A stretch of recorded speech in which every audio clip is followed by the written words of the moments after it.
Good afternoon, everyone. Welcome to today's webinar. Thanks for bearing with us. We're getting started a couple minutes late here. We had to switch over some presenting of the presentation here to make it display correctly, but we're ready to go now, and we appreciate you joining us. We definitely would like to have your participation in today's webinar. So if you have a question that you'd like our presenter, Melissa Charles, to answer at the end of the presentation, please feel free to submit that via the question panel and go to webinar at any time. So as you can see, our topic today is high performance teams are created by design. They don't just happen. And our presenter is Melissa Charles, who's the President, CEO, Principal of Desert Leadership in the Phoenix, Arizona area. So without further ado, I'm going to pass it off to Melissa to get us started. Great. Thank you, Doug, for that introduction, and welcome everyone to today's webinar. I am so glad that you were able to join us. So again, we do look forward to any questions that you have, so please make sure to enter those so that we can address those in the question and answer section. So if we're ready, let's go ahead and get started then. Okay, creating high-performance teams. Here's some great facts about American workers. Less than 1 in every 4 workers says that they work to their full potential. 1/2 say that they only work hard enough to hold on to their job. 3 in 4 say they could be significantly more productive. 74% of Americans, really state that most of their stress comes from work. 55% of employees admit that their job performance is not what it could be. And 48% of employers recognize productivity problems, but only 5% are really addressing them. And if you look at all of these, all this information, you'll really see how big of a problem that, the teams that we have working in our organizations right now are really just not giving their all. And you really have to sit back and ask yourself, why is that happening? A recent Gallup poll survey concluded that, there's about $2 billion a year that's lost in businesses because of things like that. Go ahead to the next slide, Doug. Okay, so what are some of the group obstacles? One is they don't know where they're going. 2 is they don't know how to get there. Another is they get stuck.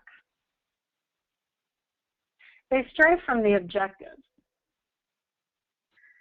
They don't have the necessary resources to do what they need to do. There's really no plan that's been executed for them to be in this group. And as things get frustrating, people don't care about moving forward. When you look at these obstacles that were just shown, it's amazing how when there's not a clear path, there's not clear communication when groups are set up, that they really just kind of get lost as to what they're doing, where they're going, or how they're going to achieve it. Next slide. How do we get started with high-performance teams? And really the clear thing is we first have to define it. A self-managing, multifunction group of people organized around a whole process and empowered with the full authority for their success. So as you can see, a high-performance team is more about the ability to group them together, to give them the authority to be able to manage what it is they're doing, and feel that they're empowered to make decisions so that they can be successful and really, get to the objective that they were given. Now, as we look at the next slide, this is really kind of a summary key of differences between traditional work groups and high-performance work groups. Now, with traditional work groups, there are a number of limitations that come with these work groups. There are 2 major flaws that kind of really stand out. The first one is that employees are grouped by similarity of function. This works so that people over-identify with their own jobs and don't understand or care about the overall company or customers that they serve. The other is power is centralized at the top. Employees who are closest to the work have little authority to make significant decisions. Managers are the thinkers and the planners, while the employees are merely the doers. And as you can see, it's an organized around function. The supervisory is still with the management. They're rule governed. People they're more viewed as tools to the manager instead of actual doers of the work itself. Now, with high performance teams, this is a group that, they become more organized around core processes. Employees possess multiple skills. They share leadership. They're principle governed. The decisions are made at the point of action instead of waiting for a manager to tell them what to do. And people are viewed more as partners. In a high-performance group or team, they feel like they're more part of that team because they actually get to use their skills and ability to make decisions instead of running, like in a traditional work group, back to a supervisor or a manager. Next slide. Now let's take a look at the characteristics of a team. Again, one of the most important ones is it's a shared mission. There's autonomy and authority within the group. Interdependence and shared leadership. There's broadly defined jobs. There's meaningful participation in the decisions that are made. And there's higher performance. So when you've got a high-performance team that is created, they really rely on each other. There's communication. They understand what their mission is, and they understand that it's a shared partnership. It's not one person leading over the other. And it makes people feel more a part of things, as well as they take more ownership in what it is that they are doing. Now, as we start to look at the team model, we will see that the model represents the relationship between the most important elements of team performance. So, of course, as we look at the screen, what we're seeing is that we've got the why, which is the charter a team exists. We've got the what, which is the design of what it does. And the how is the relationships that people relate to each other. With the team model, again, the charter, what that really includes is you're looking at customers, the purpose, the team goals, and a team vision. With the design, we're looking at core work processes. We're looking at roles and responsibilities, procedures and norms, and systems. With the relationships, this is probably one of the most important. Each section is very important, but this is really one of the most important because what you're looking at is the communication, the cohesion, the synergy, and the trust and respect that the team has for one another. The elements of the model are interdependent, and yet it is in a sequence that must drive their development. The charter must be clear before a team can be designed.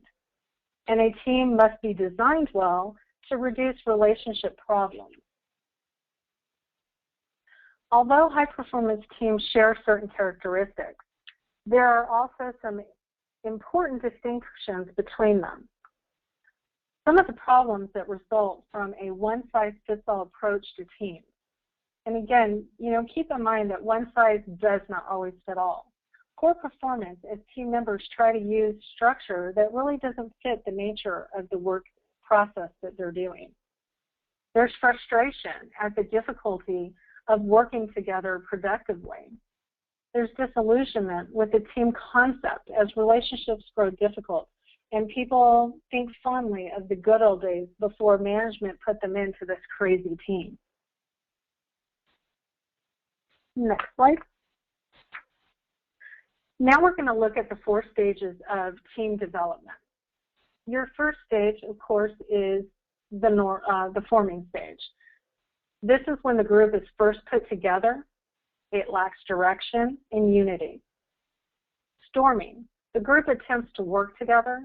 There's frustration, and there's disharmony that may occur.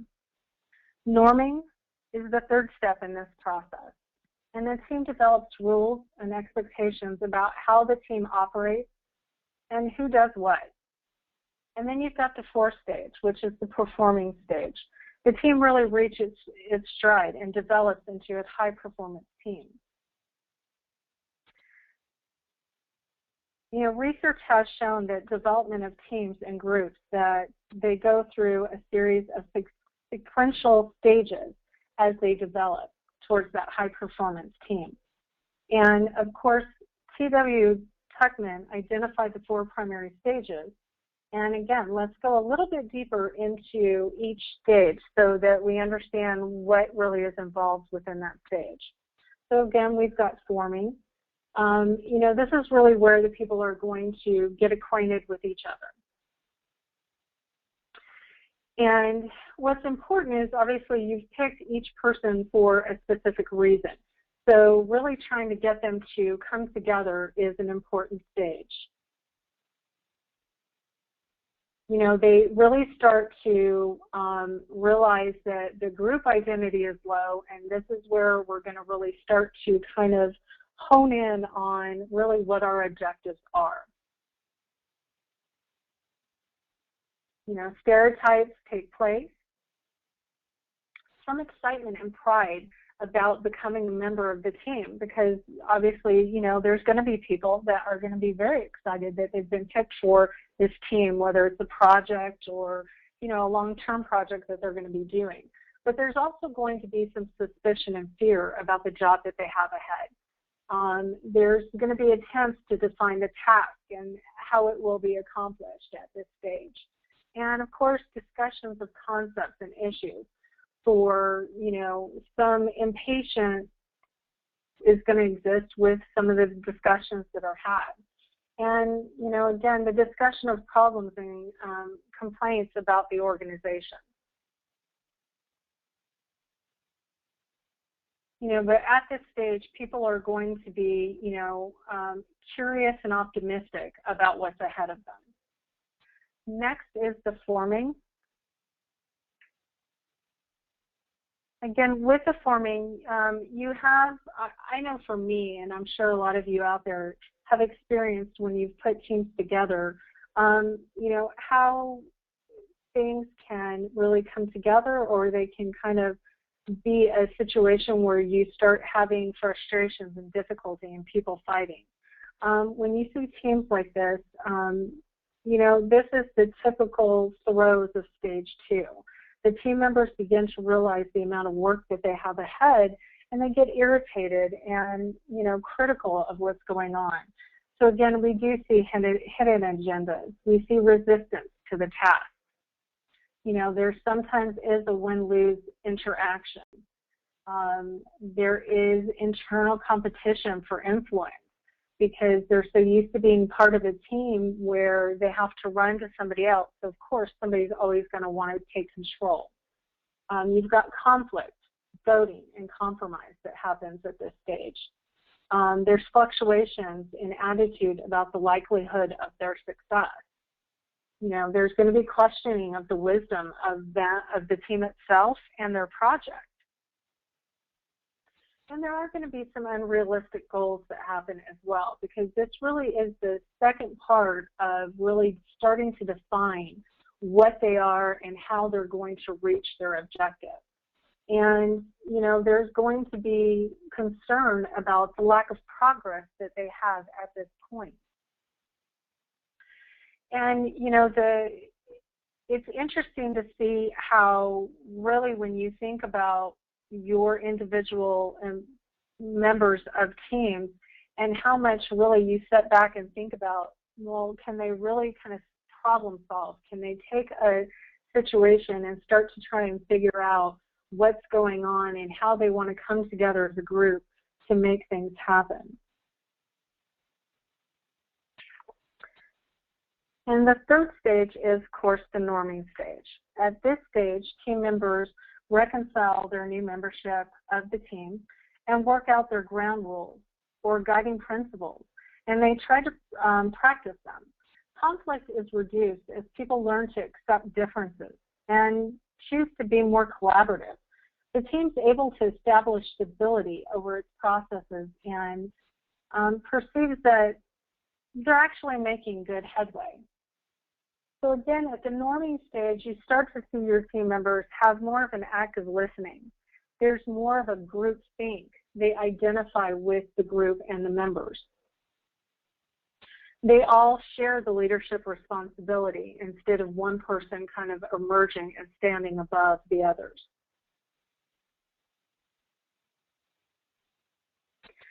You know, there's more open-mindedness between each of the members, and they're more willing to listen to each other. And their conflict becomes more constructive as they start to realize how well they're starting to work together. Acceptance of the membership of the team, everybody really starts to realize how important each member is to the other. You have more friendliness and sharing of personal problems because people start to actually realize that they're part of a good group of people and they start to trust one another. And as that starts happening, of course, you have more communication. There's more dynamics of the team that are going on. And people are not afraid to have discussions about all kinds of topics. And of course, the ground rules that were set in earlier stages are still being maintained because there is that trust that they've built within that team. The next step and the last step, which is step 4, is performing. This represents the full power and effectiveness of the team. It is also very usual for all team members to experience some regression from time to time as they go back to stage 2 or 3. This often happens in times of stress, significant challenges, or even when new members are added to the team. This apparent backward movement is actually a healthy process of growth and usually leads to higher levels of performance. You know, at the performing stage, there's lots of things that are happening. This is also the time when the team is really taking full responsibility for the process and the outcomes. People work out their rules and clarify responsibilities. They understand and accept strengths and weaknesses of other team members and share leadership and responsibility for their performance. They are now able to use group problem solving and decision-making methods more effectively. So again, you are going to see higher performance levels. There's going to be more creativity. People's spirits, their morale are going to be so much better than at the first stages. You know, there's constructive handling of conflict, decision-making by consensus. There's understanding and the ability to use multiple problem-solving skills. And I know a lot of us, I know me as well, you know, when we've had, you know, teams that are not able to solve certain problems, you kind of sit back and go, okay, that seems like a simple thing. Why are you guys not coming together to solve it? And really, with these stages, it teaches them to really attack situations and start to work together as a collective unit to solve multiple problems, good and bad. Now, as we look at the next part of the chartering model, there's 5 questions that you really should ask. The first one is, you know, you want to identify your team's key customers and stakeholders. The next is you want to determine the performance results expected from your team. Decide your team's purpose. What are they really there for? Identify the ideal characteristics of your team and develop a set of team operating norms. These are the 5 questions that you want to ask while you're building this team, and these are the questions that you definitely need to know the answers for to be able to move through the process. So, you know, when we're looking at the team chartering model, again, our upper level is define your key customers. Again, these are going to be the people who are directly receives or uses your product or service that you provide. Your key stakeholders are going to be a person or a group, a department or a business, either inside or outside of your company, who has significant stake or interest in the success, but does not directly receive or use the products or services that you provide. Now, once you've defined those two, you have to go to your expected results. Now, this is what our team must do to be considered successful by ourselves, our key customers, and our stakeholders. Once you figure out what your expected results are, then you can move down to the team, its purpose, the team norms. Again, the purpose is the third element of the team charter, and it's really the statement of your purpose. Our team's single most important reason for being.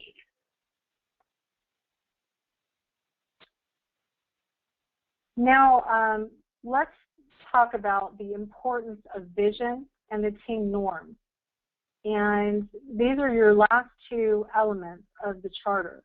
And what I'd like to go ahead and do is read something to you guys that I found, and it's really kind of funny. Most of us will probably either have had children in this organization, or we were once part of this organization. But, and you probably know this, but the Girl Scout Oath, I'm going to go ahead and read that to you, because when I was doing my research, I thought this was really good, and it really defines really kind of a vision of what they're about. And what it says is, I will do my best to be honest, to be fair, to help where I am needed, to be cheerful, to be friendly and considerate, to be a sister to every Girl Scout, to respect authority, to use resources wisely, to protect and improve the world around me, to show respect for myself and others through my words and actions. And, you know, when you sit back and think about that, I mean, that really defines who they are. And as a team, you have to have the power to determine who you are or who you will be. The team vision and operating norms outline who you want to be and how you will operate together as a team. Your vision and your norms are a code of rules defining really who you are and for what you stand for. They essentially determine, you know, whether you're going to sink as a team together or you're going to swim together.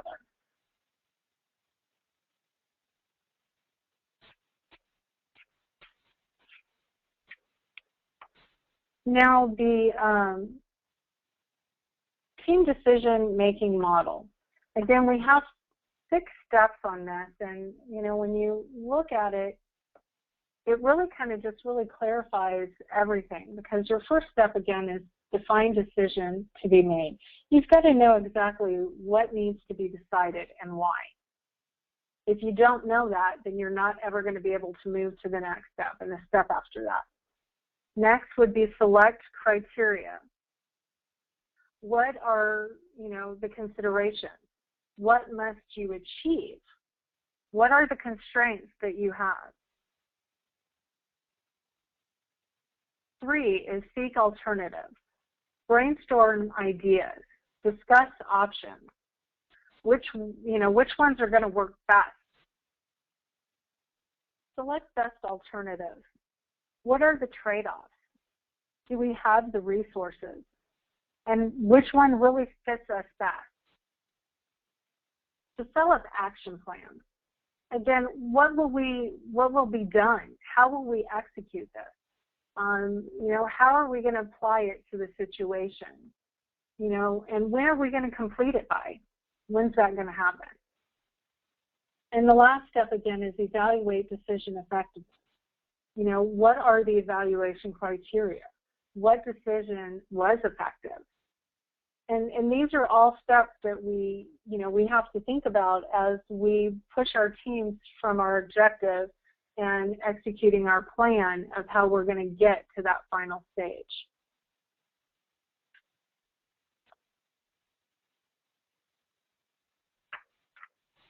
Now, the changing role of a leader, and this is really, it's so important because it really takes you from traditional management to empowering leadership. You go from directing and doing to really developing and leading. So, in traditional management, of course, you are the person that's the yes man or the no man. You make those decisions. You're solving those problems. And when you're empowering leadership, you're facilitating problem solving. You're giving that team the ability to work on resolving the issue themselves. The second thing in traditional management is doing it yourself. If you want something done, what's the saying? You always do it yourself, because then that way it's going to be done correctly. And with empowering leadership, you're really empowering others to do that. And you're really taking that step back. Over-directing and micromanaging. That is classic what we see in most organizations today is that, the managers, the leaders are always, kind of micromanaging every step in the process. And you can't move forward because you're always having to go and get that answer or that approval to do something else. With empowering leadership, you're helping others learn from mistakes. You're giving them the ability to become more empowered within their job. With traditional management, again, you're mandating goals. Where with empowering leadership, you're really providing leadership for goal-setting process. You're giving them the ability to take more of an active role in what they're doing. With traditional management, you can't do it without me type mentality, where, in empowering leadership, you're developing technical competence capabilities so that you can do it instead of I'm going to help you do it. It gives you the power to learn that you can do it. With traditional management, you're really being the quality judge and jury, where in empowering leadership, you're more of a coach to that quality. Traditional management, you're playing more of the godlike role, where really in empowering leadership, you're supporting as you're a helpful resource to the people that you're empowering. Management tends to be more of a protecting your turf, where if you're empowering people, you're really linking the team to a broader organizational system. You're bridging the barriers instead of worrying about who's going to take my job. You're really more worried about empowering those people to become leaders themselves. Traditional management also is over dependent on detailed policies, where empowering leadership, you're being tough and clear about the key directions and principles. So it's something that, is kind of interesting when you're looking at this screen at the differences between the two. Leaders are no longer, make all the decisions and solve all the problems, but become responsible to create an environment in which team members become true partners in the business. Leaders do this by providing people with information, with tools, the authority, and the support they need to be successful. This role change is very significant and usually takes time for leaders to make that transition. And it really is the truth. When you're so used to doing things a certain way, and when changes come about, it's kind of hard to get yourself out of that because you're so used to doing one thing a certain way. And the thing is we have to program ourselves as well as our teams to realizing that they have the skills and the ability to be anything and do anything, and that we're going to be here to support them, but they have the ability to make decisions and, take the responsibility to get you from A to Z And what what you'll really find is that when you start to give your teammates, your teams, the power, they're going to be more involved in your organization. They're going to take more pride in your organization, and they're really going to take it to the next level. Okay, well, I think we're at the question and answer part of this. So I will turn it back over to Doug or Brian, whichever, and hopefully we have some good questions. Absolutely. Thanks, Melissa. That was fantastic. And yes, we do have some questions, some that were submitted ahead of time and a couple that have come in. So let me just jump right in with this question from Sarah. She asks, are loaners less valuable to companies now because of the focus on high-performing teams? That broke up a little bit, Doug. Can you repeat that one more time? I'm sorry. Sure. Are loaners less valuable to companies now because of the focus on high-performing teams? Well, I think they are to a point because, really the goal is that we want there to be more collective collaboration within our teams. It's no longer really, one person doing everything. We want everybody to feel just as empowered and know that they can create and do anything that they need to and want to do. I mean, the whole point of hiring each individual is because they bring something to the table that may be a little bit different from the next person that was hired or the next team member. So really, I think there's more benefit to the high-performing team as opposed to just one lone individual. Okay, great. Okay, next question is from Stephen. He asks, what are two of the biggest challenges for creating high-performing teams? Well, I think one of the biggest challenge is to really get people to be open to working together and realizing that they can be a really good group, because we tend to like to stay with what we've known. And, change is not something that most people, rally around and like to do. So, when you ask somebody or ask several people to become part of a team, to become more creative and to really get something done, when frustration starts, when things start happening, people tend to start thinking, what am I doing? This is just not working. And they want to go back to what was comfortable. It might not have been working, and they might tell you that's the first thing, that it wasn't working, but it was comfortable, and they wanted to do it. And I think the second thing is really people don't, I don't know if I want to say people don't like to communicate well, but I think a lot of people don't really know how to communicate well.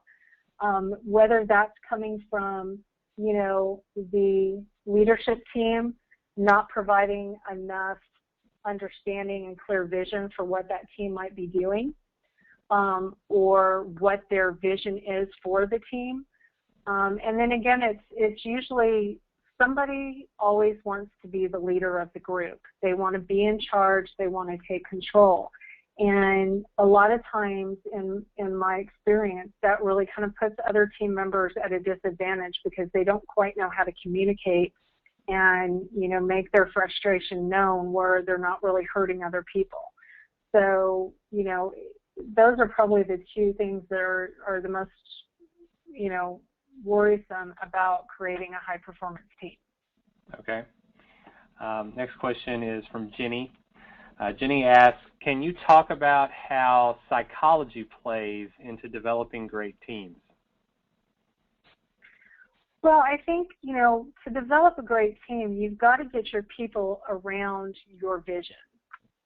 If people don't see the vision, then you're going to have a really hard time getting them to rally around what you're trying to do, especially if this is a time of growth and the company's really having to make lots of changes. If people don't see the vision and can't believe in that vision, then you're going to have a very difficult time trying to get them rallied around it. So, you know, I actually just went through a situation where, you know, one of my clients was talking, they've got a lot of changes going on in their organization, and, you know, he was just having a hard time trying to get his people on board. And we talked about what the vision was, and we really talked about how he was going to communicate that to them. And one of the biggest things in my experience that I've come across is when you take a situation and it's all in the way that you explain it to somebody. I can sit there and tell you that it's green, purple, and orange outside. And if I'm very kind of demanding in the way that I say it, you're going to look at me like, Melissa, you're crazy. It is not those colors outside. But if I come at you in a different way and explain it to where, hey, did you see it outside? It's really 5 different colors. You're going to be more apt to believe in what I'm telling you, because a lot of it has to do with delivery and how you express what it is you're wanting to accomplish. When you get people to see a vision and you get people to feel like they're actually going to help you create that vision, people are going to be more apt to be more receptive to that. Okay. Next question is from Ray. This one's a little long, so bear with me. Ray says, I have a big problem with micromanagement in my organization. Do you have any tips to help my managers transition to a more empowering leadership model? Well, I think the biggest thing is when you have more of a micromanager kind of style, you know, the biggest thing is you're not wanting to let go of the control. You want to be a part of every step in that process. And part of changing from that is, again, as your managers, you need to be able to, you know, get them to see the vision of what you're trying to do, and you need to let them learn to empower their team members. Because, I mean, when you think about it, you know, you've hired your employees for a reason, whether that's the employees, the managers, or what have you. You've hired them for a reason. So they bring skills and a lot to the table. So you have to learn to trust them. And you want to go to more of a guidance instead of a, let me tell you how we're going to do this.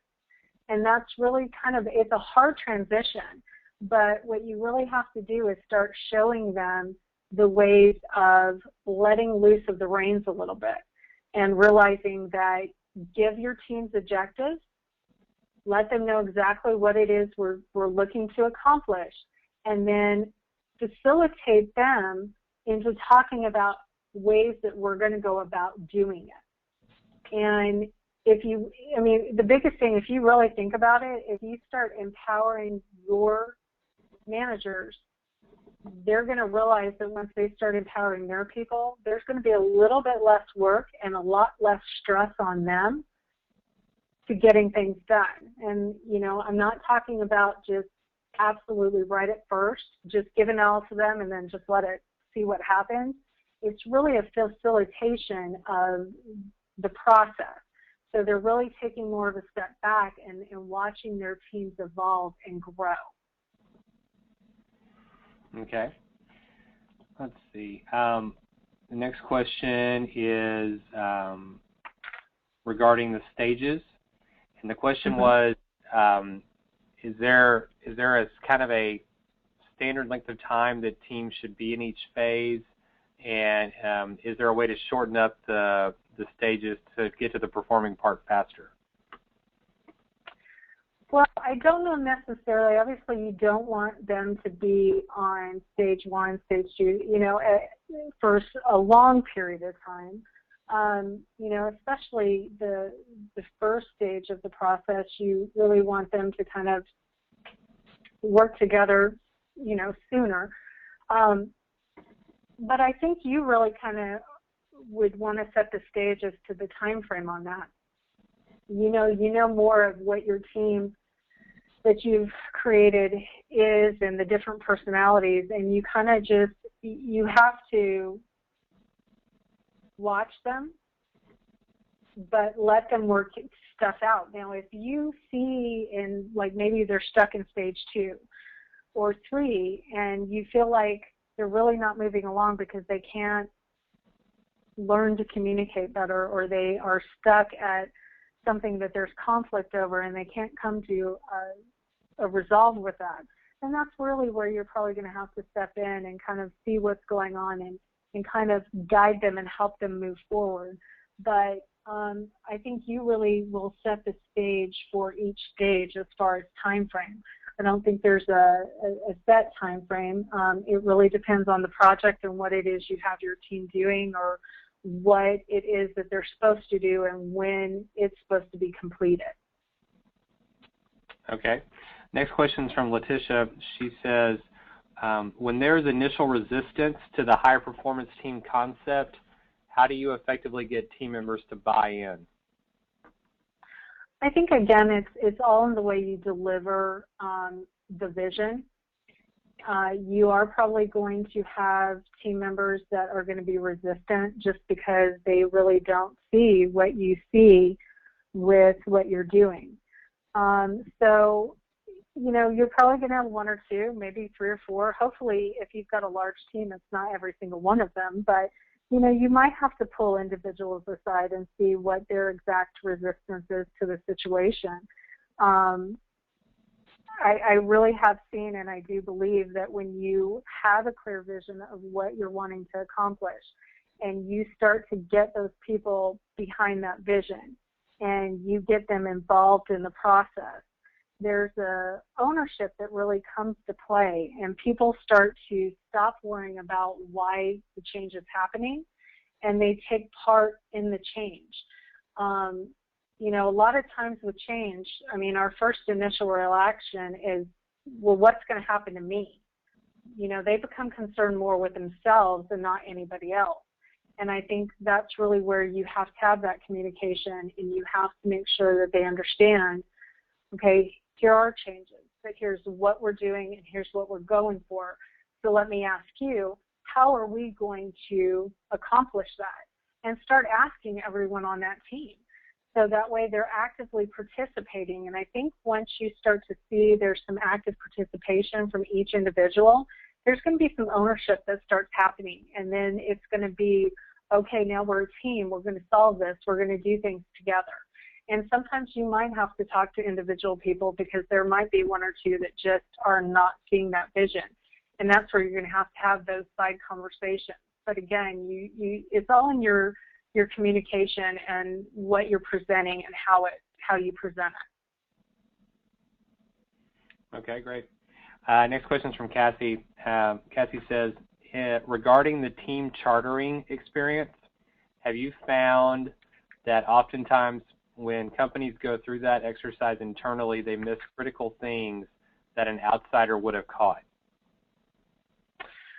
Yes, because you've got to remember that, you know, a lot of the organizations, you know, are still kind of in that traditional management model. So, you know, they kind of, it's that miss the forest for the trees type of a thing.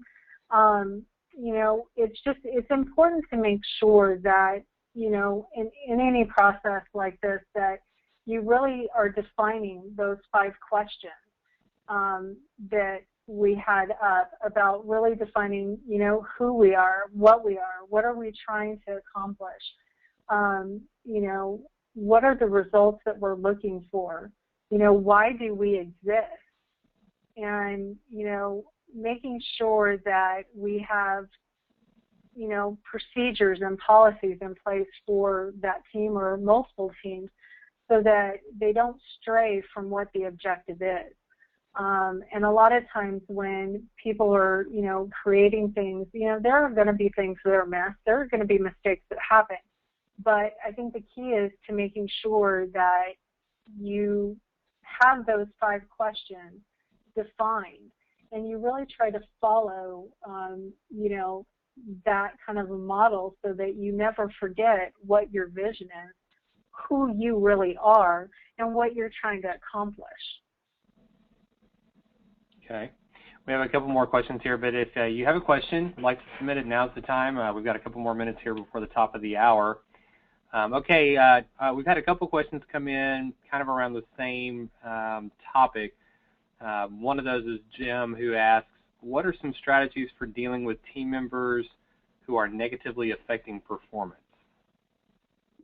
I'm sorry, Doug, can you repeat that one more time? Sure. Well, like Jim asked, and we had another question along the same lines, but Jim said, okay, what are some strategies for dealing with team members who are negatively affecting performance? And the other one was around how do you improve team morale when one member isn't pulling their weight? Well, I think, to answer the part about when one member's not pulling their weight, I think what you have to do at that point is you definitely have to pull that person aside.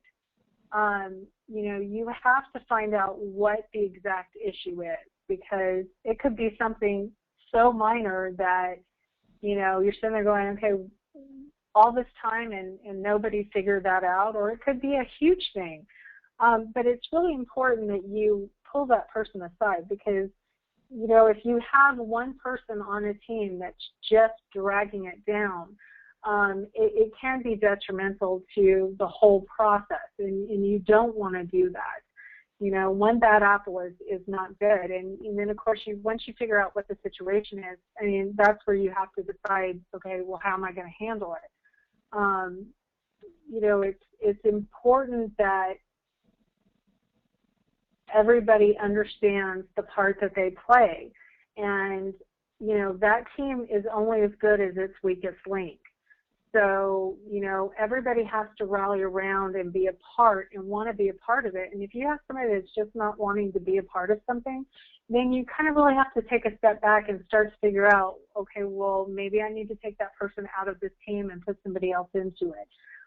There's just lots of different things that you have to play with that, but that's really where you're going to have to put your leadership hat on and figure out how you're going to handle the situation. And what was that second part of that question, Doug?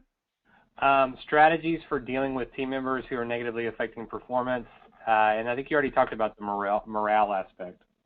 Okay. Really just, again, the strategies is, obviously you want the team to try and solve problems themselves. But there's going to come a time when, something happens, and maybe it is because of one individual person, or maybe it's several individual people that are kind of just bogging the process down. And that's really kind of where you have to be kind of watching, learning, seeing what's going on with the connection between the people.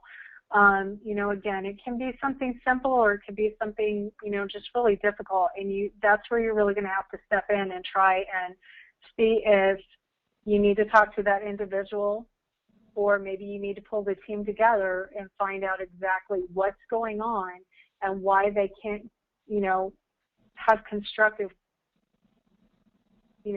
problem solving. It's going to take time, because, these team members are not going to come at this really quickly.